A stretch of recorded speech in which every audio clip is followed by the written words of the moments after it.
Assalamu alaikum wa rahmatullahi wa barakatuh.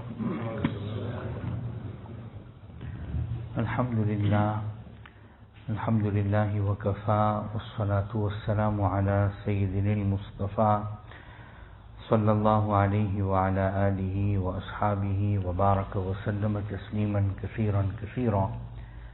Amma ba'd, faqad qala Allah tabaraka wa ta'ala fil Qur'an al-Majid. أعوذ بالله من الشيطان الرجيم بسم الله الرحمن الرحيم وإذا فعلوا فاحشة قالوا وجدنا عليها آباءنا والله أمرنا بها قل إن الله لا يأمر بالفحشاء أتقولون على الله ما لا تعلمون صدق الله العظيم. Alhamdulillah, with the fazl, karam and ihsan of Allah Ta'ala, Allah subhanahu wa ta'ala has allowed for us to gather in His house to make some mudhakara of some aspect of this beautiful deen that Allah ta'ala has blessed us with. Allah subhanahu wa ta'ala mentions that when they carry out some fahisha, some immodest act, some act of sin, immorality, they claim, they say that we found our forefathers doing this. And Allah has instructed this. So Allah Ta'ala tells Nabi Kareem sallallahu alayhi wa sallam that say, verily Allah Ta'ala doesn't instruct immoral deeds. Allah Ta'ala doesn't instruct sin and immorality. Are you claiming upon Allah subhanahu wa ta'ala that which you do not know? Now, under the tafsir of this ayat karima, there is an incident that is mentioned that the Kuffaar, the mushrikeen, prior to Islam, they used to make tawaf of the Baytullah, of the Ka'batullah, unclothed. Now, if we think about it, the Ka'batullah, the Baytullah, the most revered place on earth, and these people are making tawaf of the Kaaba Sharif unclothed. Something that a person cannot even imagine. In our zamana, even if a person, Allah Ta'ala forgive us, but we are far away from Deen. But when a person goes to that place, then he puts himself right. Even if it is only for the duration that he is there. But here a person is making tawaf of the Kaaba Sharif and is doing so unclothed. But the irony of the whole thing is, as much as we would think, rightfully so, that that is such a shameless, immoral thing to do, the irony of the whole thing is they were under the impression that they are doing an act of great piety. Their thinking became so lopsided, they became so deceived by the devil that they actually considered that what they were doing was an act of piety. Right? In their thinking, in their logic, they said that, look, when a person comes to the Kaaba Sharif, this place is a sacred place. So you cannot worship Allah Ta'ala in such clothing which you committed guna in. So they never had, not all of them had clothing, extra clothing, which they could use for tawaf.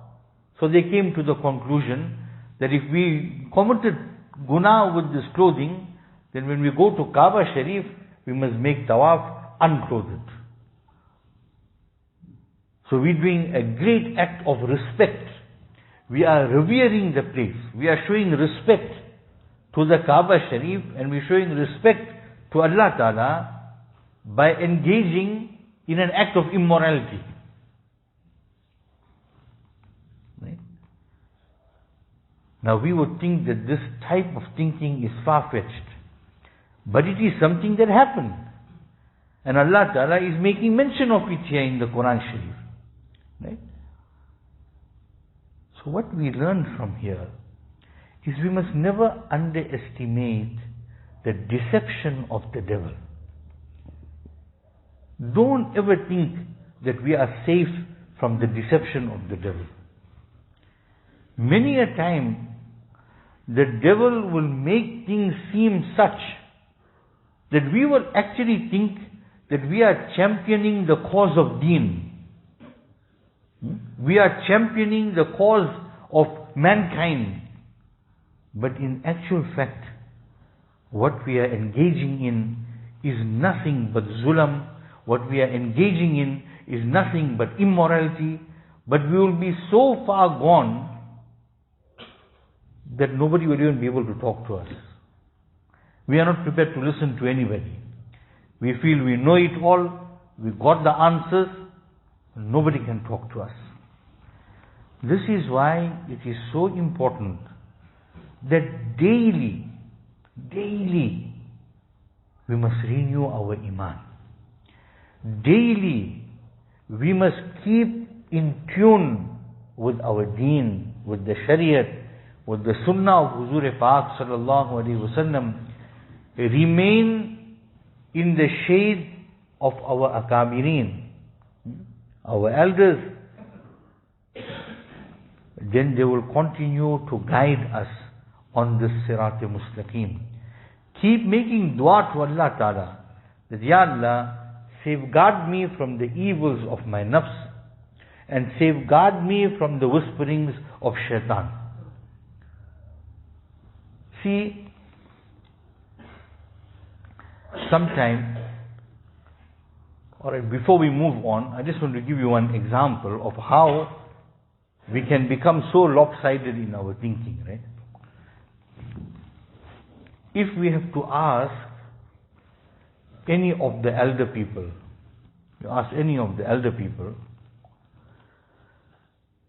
that what is the ruling with regards to watching television, they would all tell you is haram. You ask any of the elder people, what is the ruling with regards to watching television? They would all tell you, no, the thing is haram. You can't watch TV. TV is haram. But unfortunately, we never give it up. We knew it's haram. If we are asked the ruling, we will say it's haram. Ramadan time, we'll put kafan on it too. If a Maulvi Sahib is coming, we'll put kafan or something. Right? But we never give it up.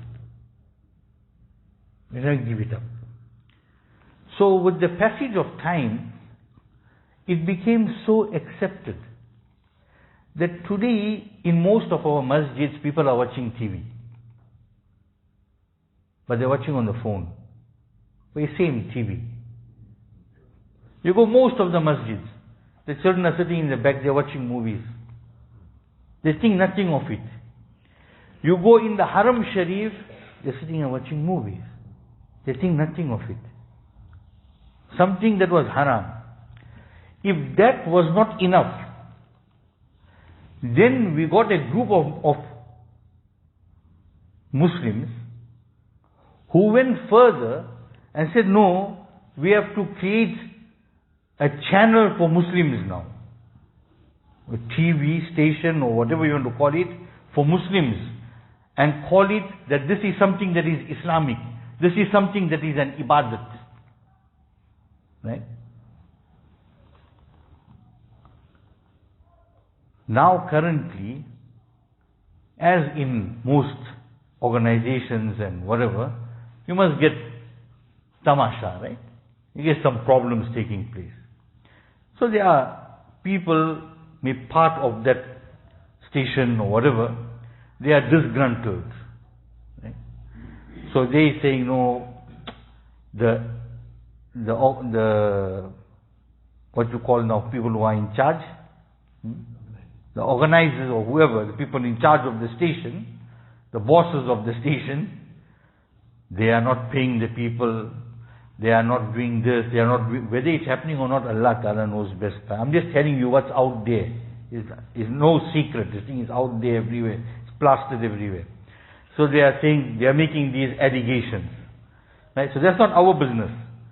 But what hurts is that at the bottom of all their complaints, now they're running a campaign, right? Because they want to expose all these people who are involved in this shaitani activity. Right? So what they write there, hashtag, now everything is hashtag, you know. When you start looting too, you put hashtag. Everything is hashtag. So hashtag, then they got the name of the TV station, belongs to Allah. Belongs to Allah. Now go back to the ayat karima. وَإِذَا فَعَلُوا فَاحِشَةً, they are doing something that is immoral, something that is filthy.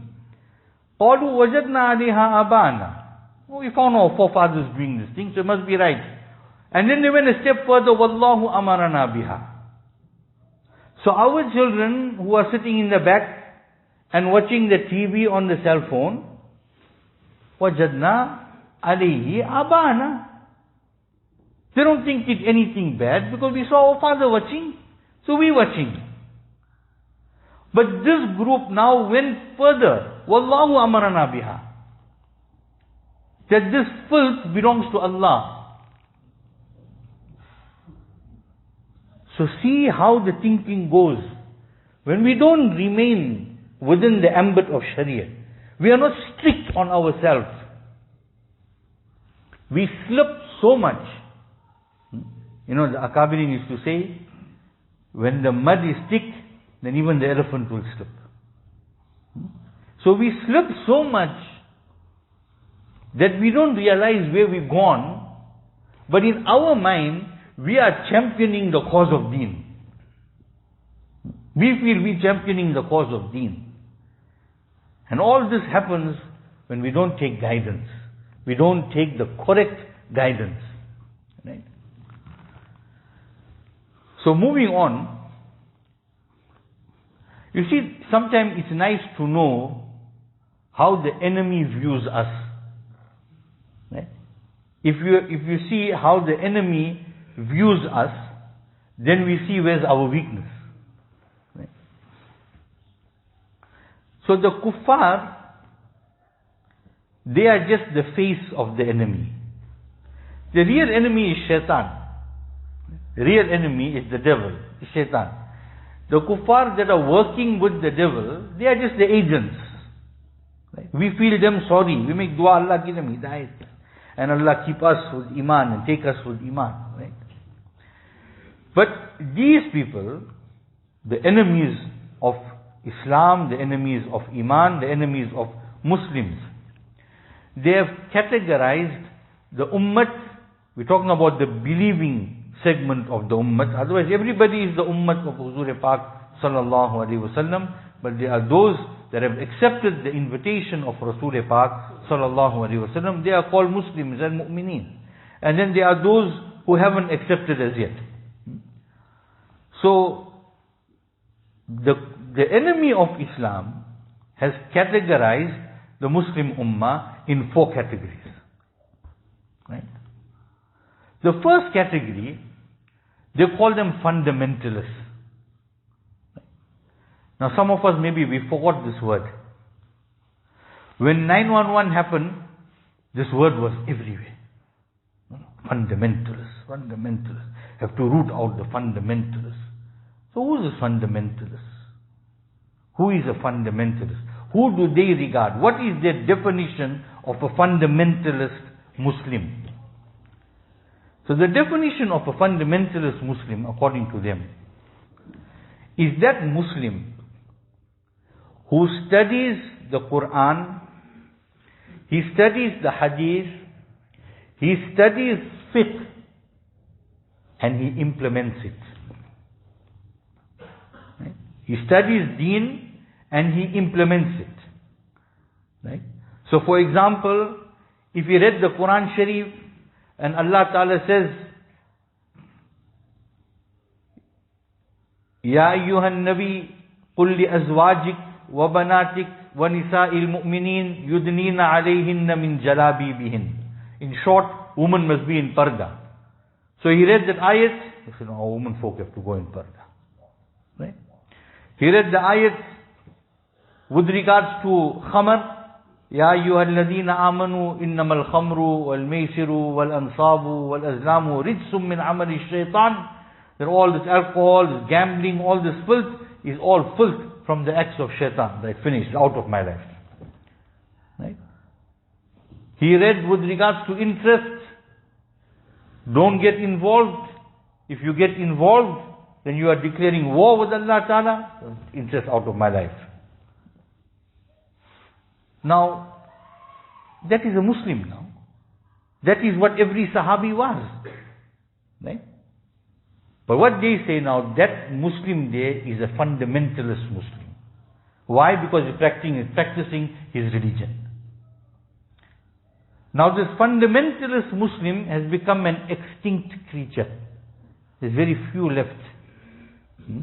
So those few that are left, we have to preserve them. Make a lot of dua for them. And stay under their shadow, so we also can become fundamentalist Muslim. Because that's the only Muslim Allah is going to accept. The fundamentalist Muslim. Right? That's what Allah wants of us. Right? Second category. The second category they call the traditionalist Muslim. The traditionalist Muslim. So this traditionalist Muslim, who is he? This is majority of us. Majority of us, we fall in the second category, the traditionalist Muslim. So what is the definition of this Muslim now? This Muslim, he studies the Quran, he studies the Hadith, he studies fiqh. See, like all of us, we send our children to madrasa, they learn the kalimas, we too went, we too learned, we come masjid, we go for bayans, right? All these things we do. We learn a little bit of Deen. We slaughter animals, qurbani time. We eat biryani, other eat time. All these things we do, right? So, the biryani part is a joke, right? Okay. So here, however, despite doing all of this, he is not firm in implementing anything. He just goes with the flow. He goes with the flow. As long as he's not going to get in trouble with the law of the land allows it, no problem. Now and again he'll speak one, two things about Deen. But by and large, whatever is the law of the land, he will just carry on with it. So for example, if the law of the land has permitted insurance, he'll take out insurance too, no problem.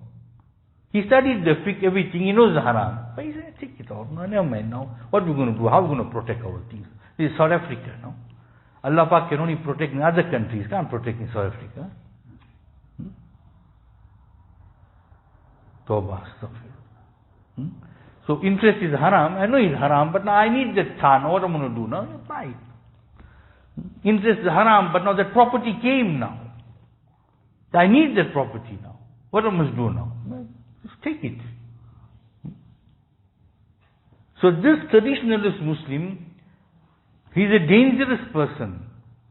He's dangerous because outwardly he looks deendar.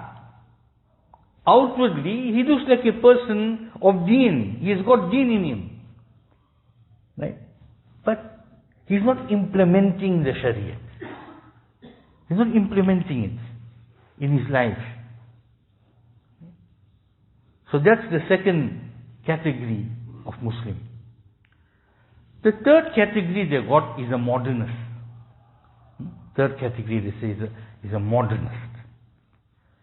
So what is a modernist now? The modernist he too, he also studies Quran and Hadith. He also studies the Quran and Hadith. But he's studying with a different mindset.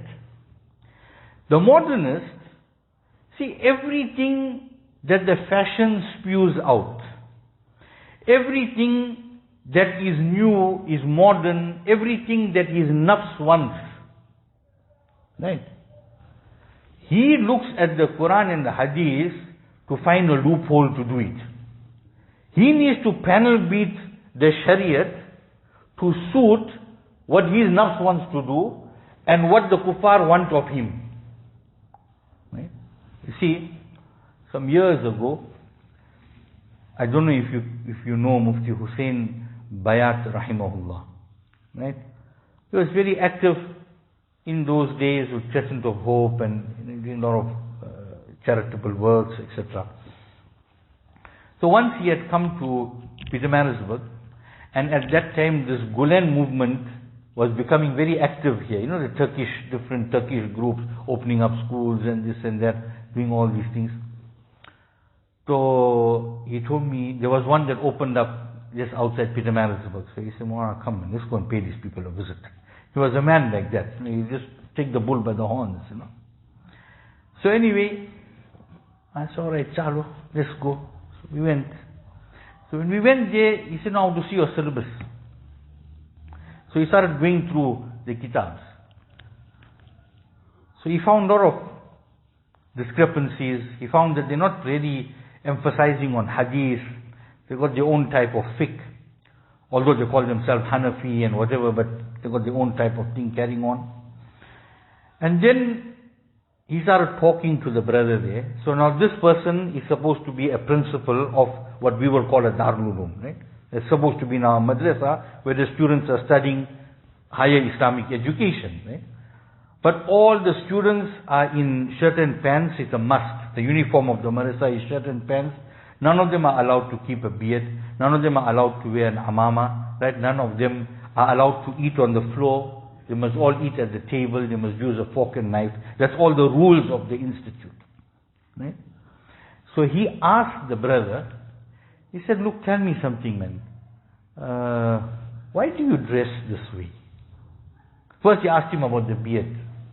So he said, "No, man, you know Turkey is a problem. If you have a beard, you get into a big problem there." This was before the current Erdogan's period.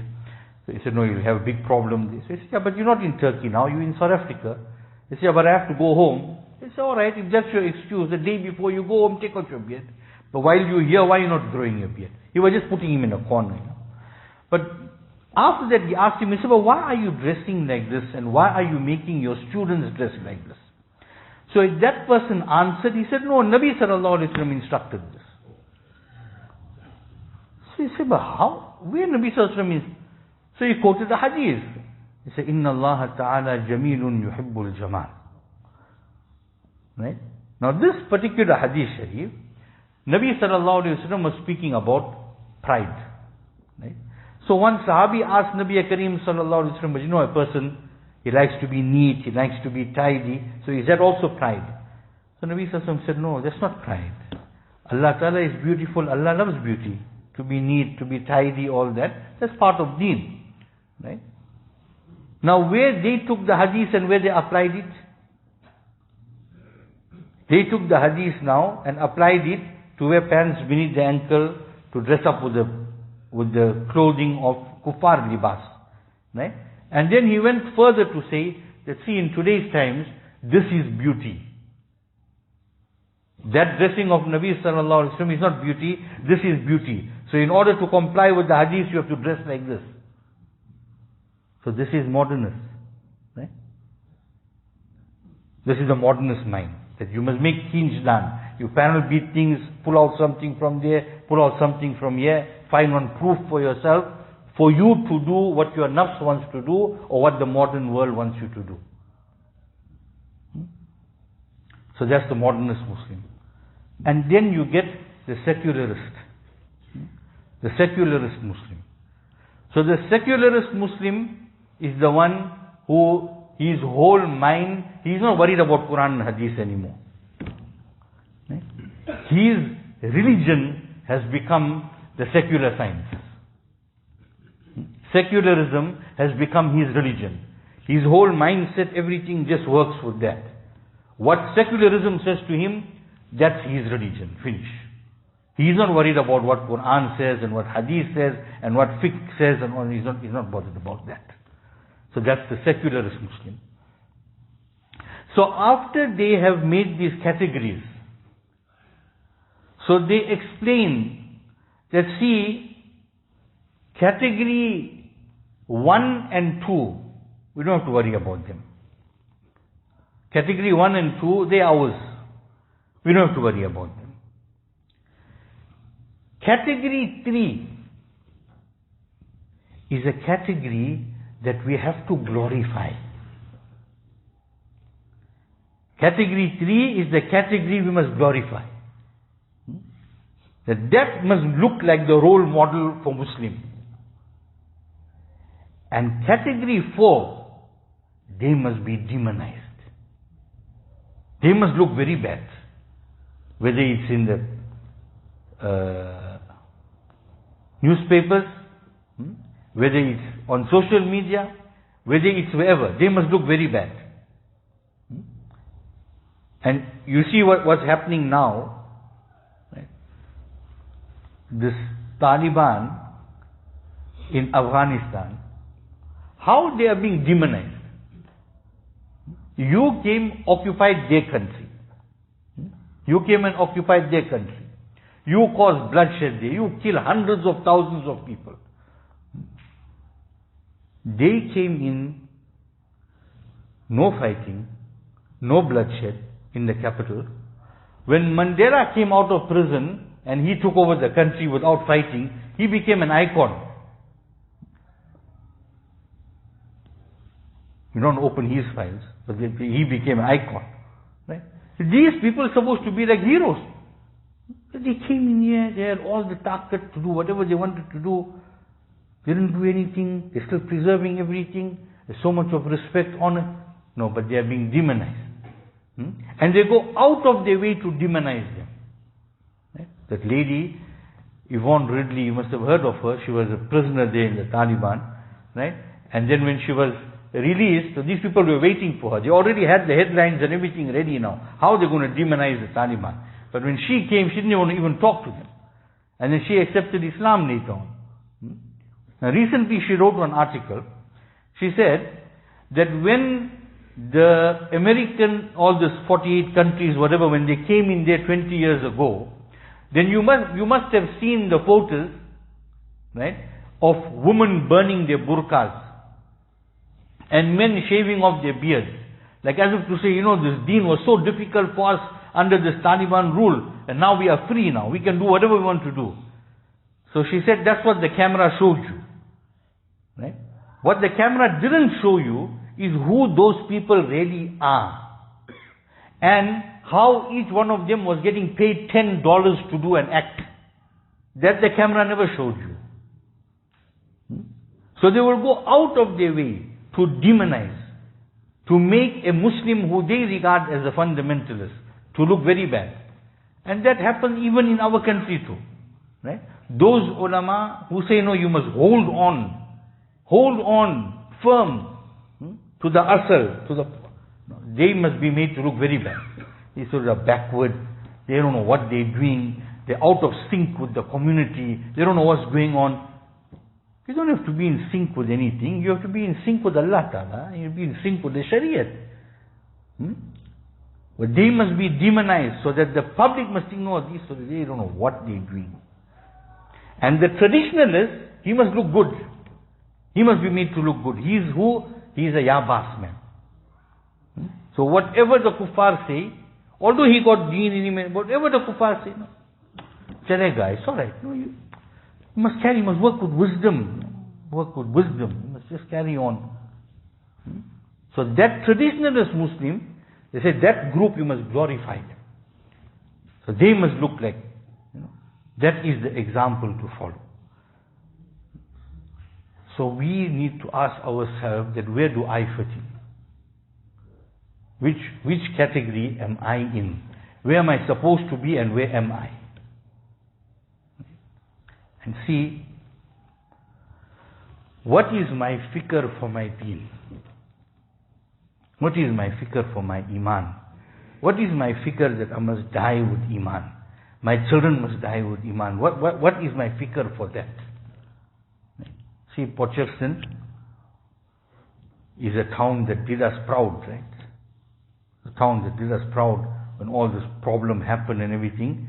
Port Shepstone, nobody must make nazar here on the town here now. No? But Port Shepstone did us proud. I mean, everybody was happy how people stood with unity. You may have had your own chakkar in between that we won't go into. But outwardly everybody was united. Everybody stood, burned the midnight oil, did whatever it took to, protect life, protect honor, protect wealth, right? And that is part of our deen, right? It's part of our deen. That is how a Muslim is supposed to be, right? But ask ourselves the question, at that time, what was the threat? What was the threat? The threat was on our businesses, mainly. Right? Our businesses, maybe some life, right? But that wasn't like a real target of the looters. They were not going around murdering, they were more just looting, right? So the main threat of ours was our businesses, our wealth, which is also a ni'mat from Allah Ta'ala. We have to defend it. If a person passes away defending his wealth, then he is a shaheed, right? So that is a great thing. Even after, right? Even after the whole thing is over now, Allah Ta'ala still protects us. How many meetings you must be finished have? Now we need to put certain things into place. We need to have a plan of action, right? We need to get more things. We need to do this, we need to do that, right? So if there's something has to happen, we must be even more prepared than what we were that time. Although that time we did a sterling job, but sterling too is not enough, right? It has to go higher than that now, right? For Iman, what do we do? When our Iman is at threat, our Islam is at threat, what are we doing? These brothers that sit after Fajr, the Jamaat brothers, they sit after Fajr, they have morning fikr. That morning fikr is what? The morning fikr is about the fikr of our Iman. The fikr for our community as Muslims, as mu'mineen.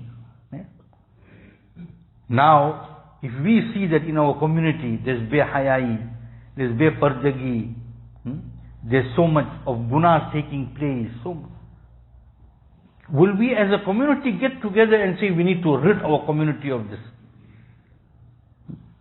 We're not going to allow those looters to come here. We're not going to allow that guna to come here.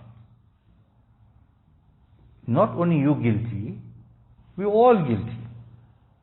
All of us are guilty.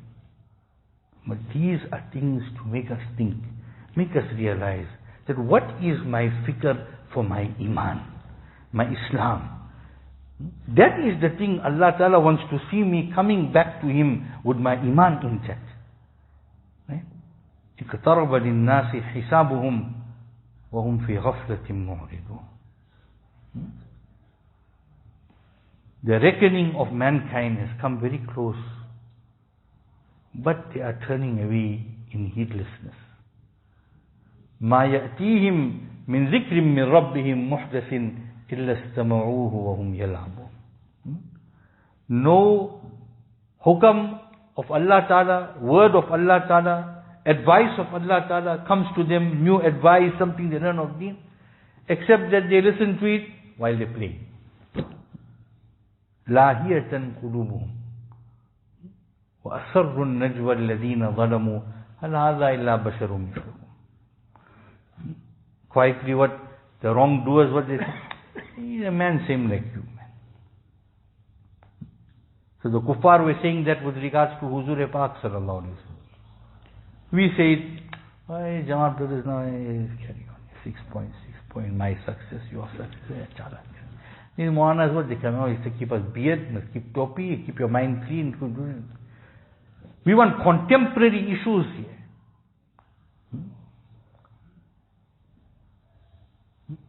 Ma hadha illa basharum mislukum. So the real thing in life is our deen. That's the real thing in life. Everything else is by the way. So let me make a firm intention, you make a firm intention, all of us make a niyat, that I'm going to take my deen seriously. And I'm going to become a fundamentalist Muslim. Maybe I'm not the president of a country that I can establish Sharia law, but I'm the president of my house. I can establish the Sharia in my house. I'm the president of my business. I can establish the Sharia in my business. Nobody is going to stop me there.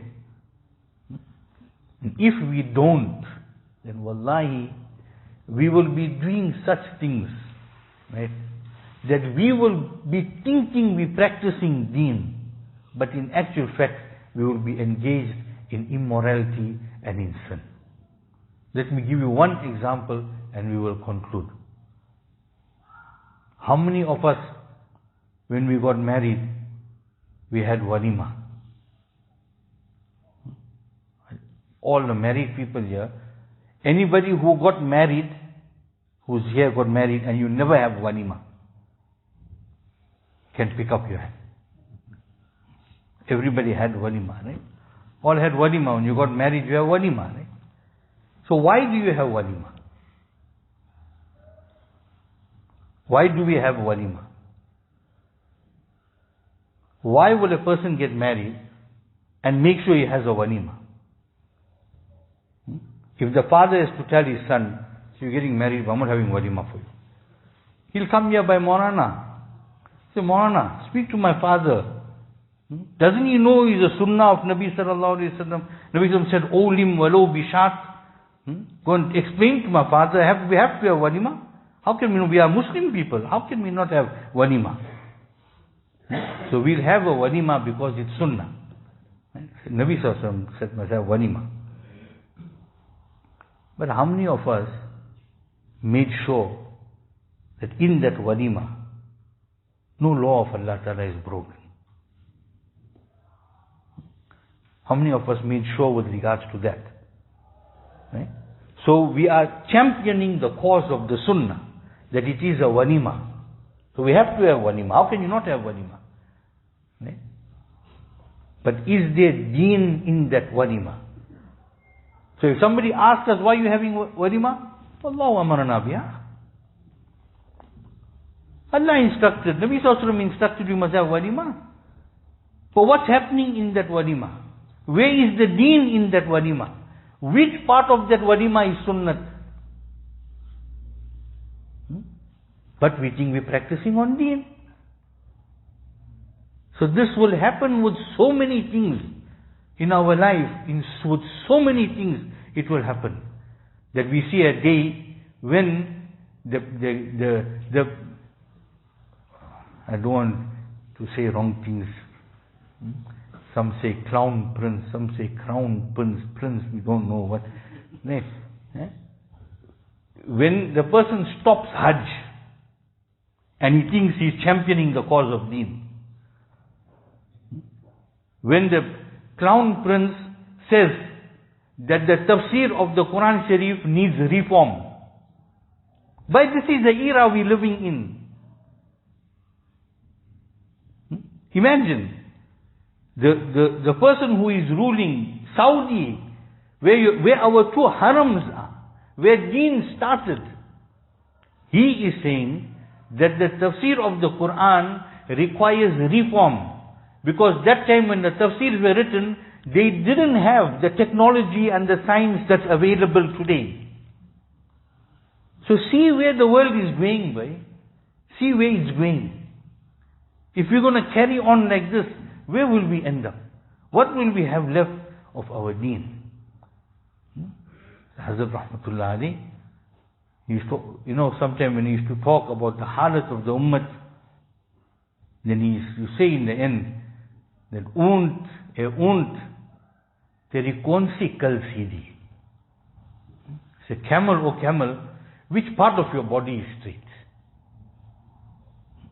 So this has become our halat, our condition. Allah Ta'ala give me first tawfiq, Allah give you tawfiq.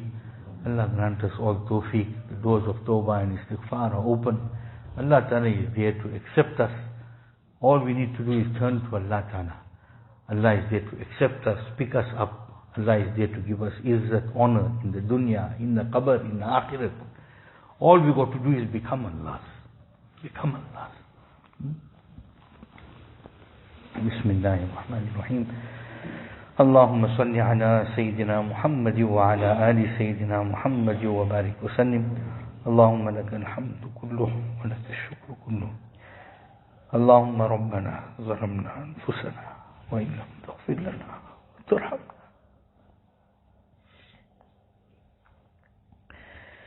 لنكونن من الخاسرين.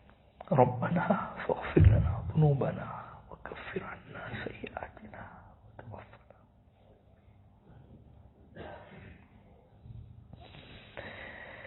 اللهم إنك عفو تحب العفو فاعف عنا. اللهم اهدنا واهد بنا وجعلنا سببا لمن اهتدى. اللهم ثبتنا على الإيمان وأمتنا على الإيمان واحشرنا يوم القيامة مع المتقين مع الإيمان. اللهم إنا نسألك الصحة والعفة والأمانة وحسن الخلق والرضا بالقدر. اللهم إنا نسألك العفو والعافية والمعافاة الدائمة في الدين والدنيا والآخرة والفوز بالجنة والنجاة من النار. اللهم أرنا الحق حقا وارزقنا اتباعه وأرنا الباطل باطلا وارزقنا اجتنابه. اللهم يا مصرف القلوب صرف قلوبنا على طاعتك. اللهم يا مقلب القلوب ثبت قلوبنا على دينك. اللهم إنا نسألك رضاك والجنة ونعوذ بك من سخطك والنار. اللهم إنا نسألك الرضا بالقضاء ونسألك برد العيش بعد الموت ونسألك لذة النظر إلى وجهك والشوق إلى لقائك. اللهم إنا نسألك من خير ما سألك منه نبيك سيدنا محمد صلى الله عليه وسلم ونعوذ بك من كل شر ما استعاذ منه نبيك سيدنا محمد صلى الله عليه وسلم. أنت المستعان وعليك البلاغ ولا حول ولا قوة إلا بالله. وصلى الله تعالى على خير خلقه سيدنا وحبيبنا وشفيعنا ومولانا محمد وعلى آله وأصحابه أجمعين. آمين برحمتك يا أرحم الراحمين. والحمد لله.